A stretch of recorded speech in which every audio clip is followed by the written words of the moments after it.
This is peak flexibility right here. This is all athleticism. If you can't fully do this motion, what you want to make sure is you try to keep this knee coming out. Hi guys, it is Sunday. We are doing leg day. Now here's something that may happen to you guys.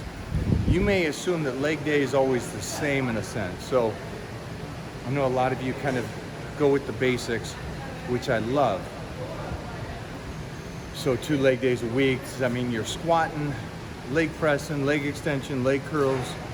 That could be the situation. So let's flip it.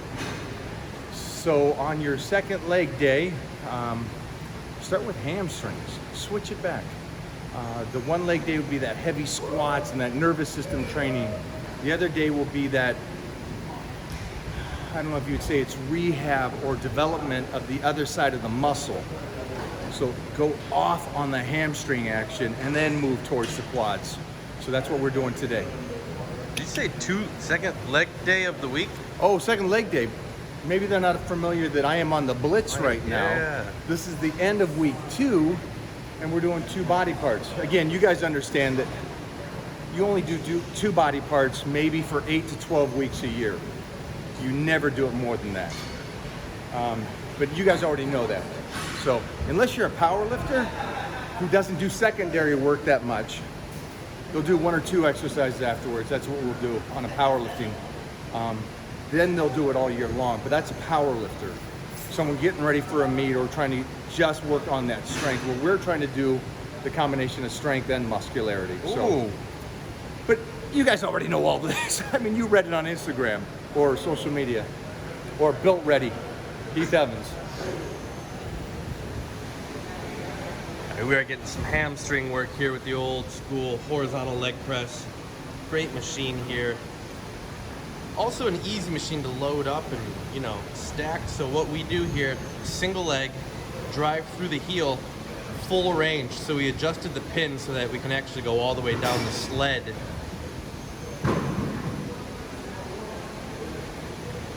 Good. You'll see the hand right there. Place it on the hamstring. Just kind of feel it.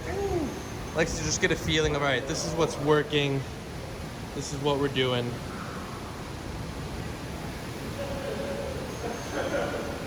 Good. Beautiful full range. Look at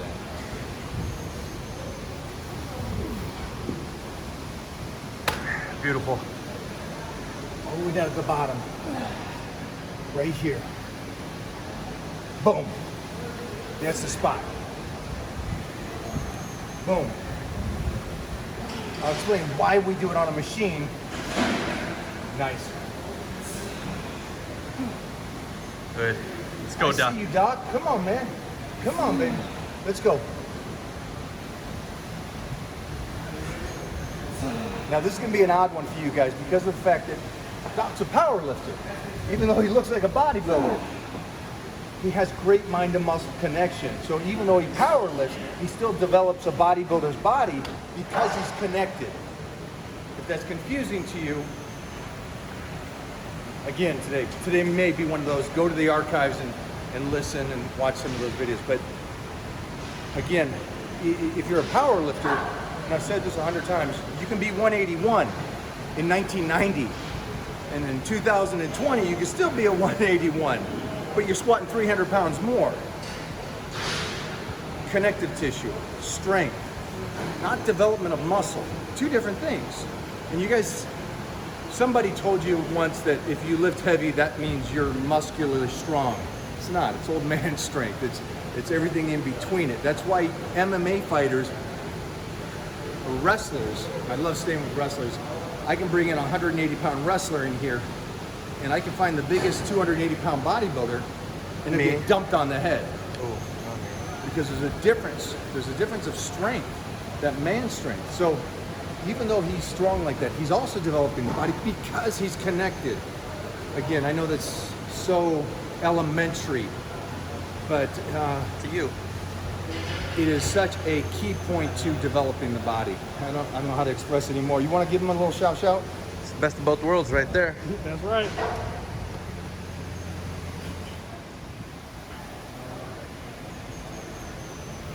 So what you were gonna do is you're going back to your squat, which is out here, shoulder and a little in front. That's what you were gonna do.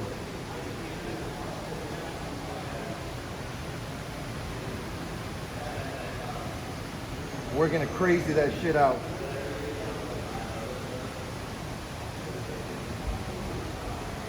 Good. Did you guys see what happens when the foot goes from wide and high to right there? Yeah, I'm wearing gloves. He got a whole lot more range of motion. He was able to hit much greater depth. That's gonna put a lot more tension on that glute, the hamstring. See, I made the mistake my first set. I went high, wide, thinking, all right, power stance, glutes, hams. I didn't feel it in the target muscle group. There's a small notice. It's not this, it's that. Yeah. Not this. Oh, that's how you do the other leg.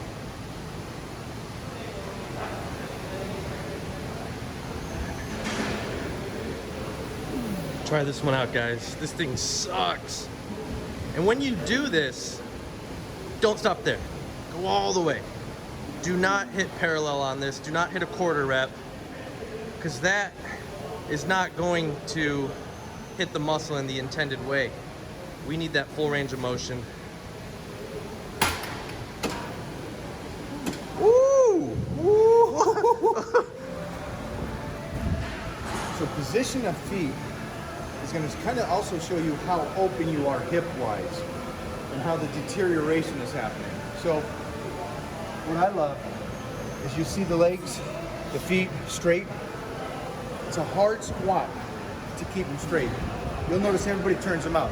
And I want you to turn them out when you're doing the squats or anything like that. That's the basic movement. That's how the position is. The advanced movement, you're seeing if you can get still, same range of motion, feet forward, locked in, and opening the knees around your hips. So it's a little different, a little tougher, but it's also a nice gauge for me and the people I work with around the world to show me how well their hips are and how open they are or how tight they are.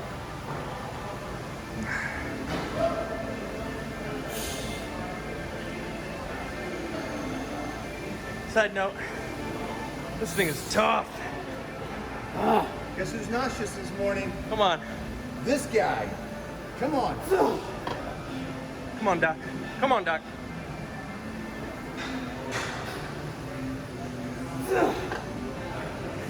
Come on.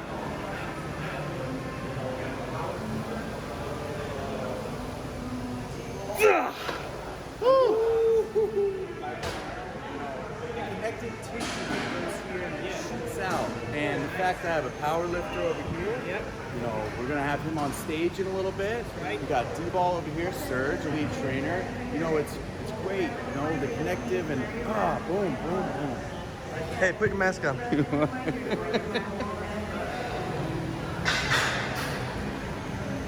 was Mr. Israel, right? No, Mr. Afghanistan. Superstars around us That's everywhere. right. How You are guys see you? that? Yeah. All right, so this is a little different. Little hamstring curl. So, probably this is how you're doing it.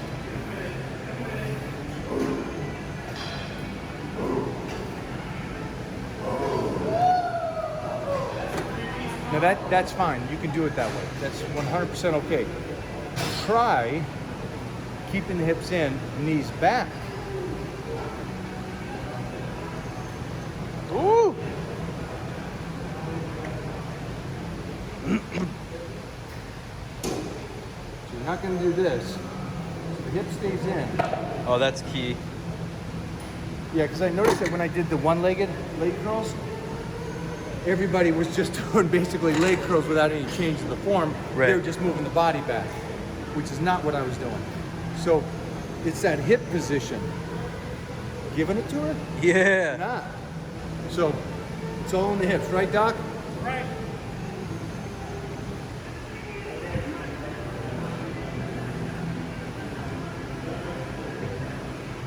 Whole lot of distance between the pad and the knees. What's happening there? There's a rotation. back, slight rotation. Right there in the insertion, and you're gonna be able to get some weight on there. So try it out. It's gonna be harder. Oh, it's harder? You may not be able to get a lot of weight. I'm just that strong. You're just that strong. Oh, shit. It's a tougher exercise. It's more of an isolation exercise, so go lighter. Well, this is kind of fun. And what I mean by fun is nauseous. So we did the one-legged sled. Moved on to the single leg curls, isolating the upper. This I would recommend doing the meat of the hamstring. So I would recommend for you guys to do this and curl in this position, how the machine's made. Unfortunately, Doc was calling me names, and I'm very sensitive. I'm a snowflake. My feelings are hurt, so I'm going to rebel against him. Lean forward, sit into this thing for the upper again.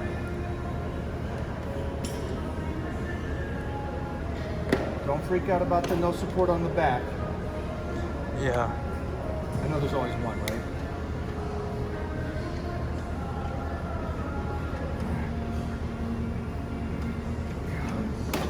Now this, you can load up. It's a lot of the upper meat. We love the upper meat. So, as you look at the hamstring, there's going to be that glute and that hamstring. This is sweep coming out. It's the spot where we're hitting right here. Again, touching Doc's ass all day. I know this is probably a Me Too movement where it's offensive, but this is the spot I want you to be working. By kicking it underneath and sitting on it, that's where this is keeping it. Nice. Ooh, that's the last time he's calling me snowflake. Snowflake. Jeffrey, you are up, sir. Come on. Starting this late, but watch the depth. Look at that. You see how much force can be pushed underneath. That's it. You know, I just realized something. Go, go, go. Get it?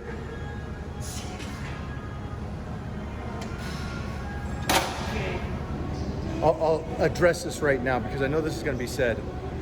He looks like he's cheating. He looks like he's heave-ho in the machine.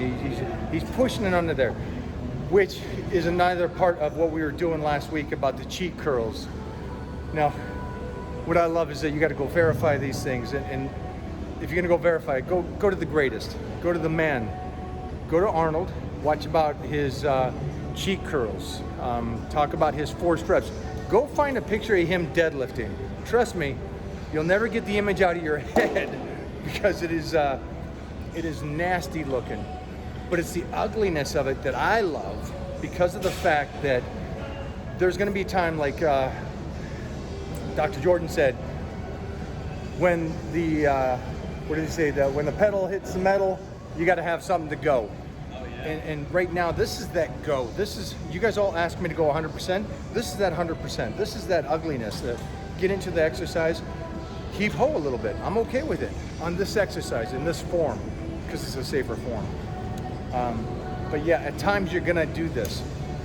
Now if this confuses you, because 99% of the other time my form is precise, it's all encompassing. It all comes together, it all works together. So Jeffrey asked a good point. He said, when I said 100%, was I speaking about this exercise? Was I speaking about this set? No, I'm speaking about that we're on the 30-day blitz.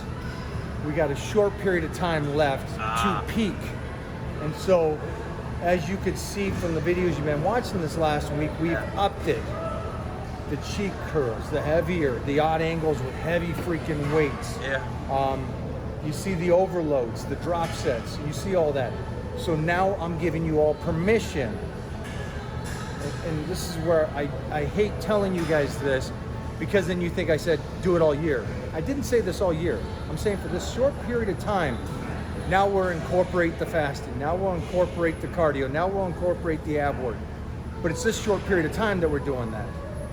So I know some of you understand that. Yeah. This is really important because I know the majority of you are going to say, oh, I'll do this all year. Didn't even closely resemble that. Good stuff. So once again, for you guys that maybe you're new to the channel, maybe this is your first time watching, maybe it's, you know, second time. 30-day blitz. We are going hard. Mike is going hard. The diet, nutrition, training, cardio, all of that is ramped up. Woo! So if you come in and you see Mike fasting, and then I see you in the comments going, wow, Mike, you said fasting is horrible, and now you're doing fasting. Flip the camera. You know, I see this stuff in the comments. Mike, you're fasting. You can't be doing that. You said it's so bad. You said this is horrible. So I see that and I go, well, you guys got to understand. Think about what Mike has been saying in the old videos, the other videos, the whole year of videos that leads up to this 1 month. So you think about everything he said. Don't fast all year. Don't do fasted cardio all year. Don't eat fish and tilapia. Disregard that in this one moment, this 1 month. And then you'll understand how much this extra stuff is gonna work. The metabolism's kicked up. Now he's fasting, now he's What doing happens cardio. if I use that stuff all year? You get used to it. You get used to it in that 1 month. Look at this, Doc. Has the body of dabs. You do it all year long, and it will be very detrimental to everything that you're trying to do. How's it age you? Injuries. 10 years for every 1 year. There we go. See, look at me. I haven't fasted all year. I fasted 1 day, and look at that thing. Oh! That's that, baby. That's making the cut. That's that. This is... All right, boys and girls, this is our finishing exercise. So check this out. I want you to pay close attention to the position of Mike's foot and where he's bringing the weight to. He's bringing this all the way down. He's got his knee going right behind that shoulder. And then powers it out. Flexing all the way down. Power right back up. This is an advanced movement, and this is about athleticism and flexibility and mobility. So again, come a little bit closer. He's gonna switch legs. He's gonna come on this side. Again, he's bringing that knee behind that shoulder. Jeez. This is peak flexibility right here. This is all athleticism. If you can't fully do this motion, what you want to make sure is you try to keep this knee coming out and bring it back as far as you can, because eventually, and you want to use lighter weight, because again, this is an advanced movement. Use lighter weight until you can get all the way behind that shoulder. Good. Look at how deep he's coming with that. That's what she said.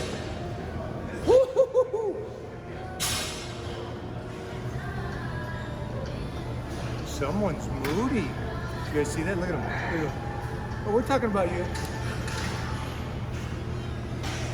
30-day blitz. Not handling it so well. Yeah, that's what that'll do to you. I'm gonna post a video of Arnold tomorrow. I hope you guys check this out. It's a lot of stuff that I continuously talk about, but if it's Arnold, I think you listen. A lot of you have I don't know, personality or whatever that gets shut down. And so just kind of something we talked about earlier is that we learned from our adults and our champions in front of us, and we absorbed what their knowledge was, and then tried to apply it and then alter it if we could for what works for us. Yep. So today was a hamstring focus. It was a second leg day of the week.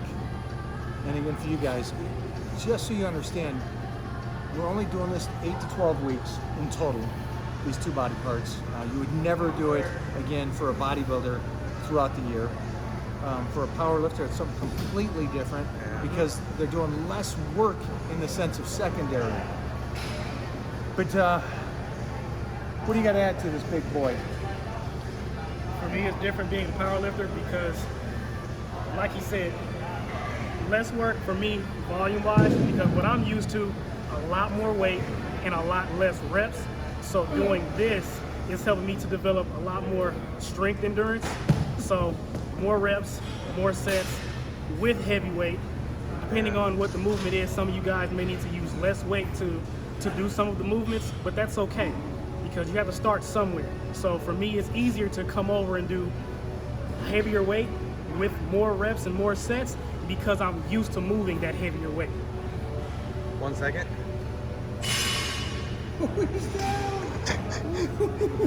You good? It's the final countdown. We can't even hear you, man. Well said. It was a fun day, man. It was a great Yeah. day, Sunday morning. Again, we are finishing up at 9:55. This is just another alternate thing that you can do. Again, sets and reps, or the ladder program that I talk about, that's the philosophy of power bodybuilding. All that kind of stuff is available where? Here? Here? There. Get that. None of this is helpful. None of it if you're going to bypass the nutrition. For you guys that say, hey, nutrition isn't important, What? I wish you the best in life. Have fun. What's it like to be in the ocean with no paddles? Holy shit. Ooh, that too deep? Too deep? That was pretty deep. That's pretty deep. Yeah. Thanks for hanging there.